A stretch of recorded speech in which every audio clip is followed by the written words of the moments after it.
আল্লাহ তাআলা দুনিয়ার বুকে দিন চিন্তা করে দেও, মানুষকে হেদায়েত দেও, দুনিয়ার মানুষ জাহান্নাম থেকে বাঁচে জান্নাতে যাইতে পারে, আমরাও জাহান্নাম থেকে বাঁচে জান্নাতে যাইতে পারি। এই উম্মতের হেদায়েতের জন্য, নিজের হেদায়েতের জন্য আল্লাহর কাছে দোয়া করা, এই জন্য আসছি আর কি।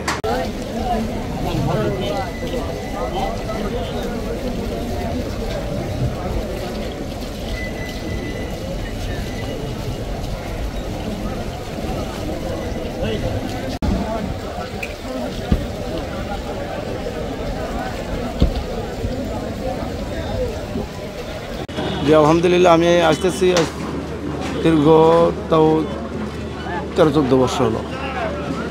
13-14 বছর হলো আসতেছি এখানে, খুব ভালো লাগে, তাই আসি আমরা।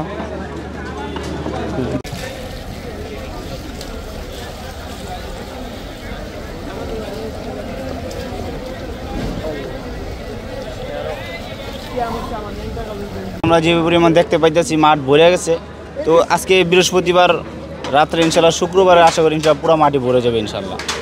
আমরা ওই আশা ইনশাল্লাহ আছি। হ্যাঁ, আমাদেরকে সুবিধা হয়েছে, আমাদের চলাফেরা, বাথরুমে আসা, জরুরত ছাড়া, স্টেশন ছাড়া সব বিষয়ে ইনশাল্লাহ সুবিধা হয়েছে। মানুষের আসানের সহিত জোর সাথে পড়তেছে, সব কিছু সুবিধা হইতেছে ইনশাল্লাহ।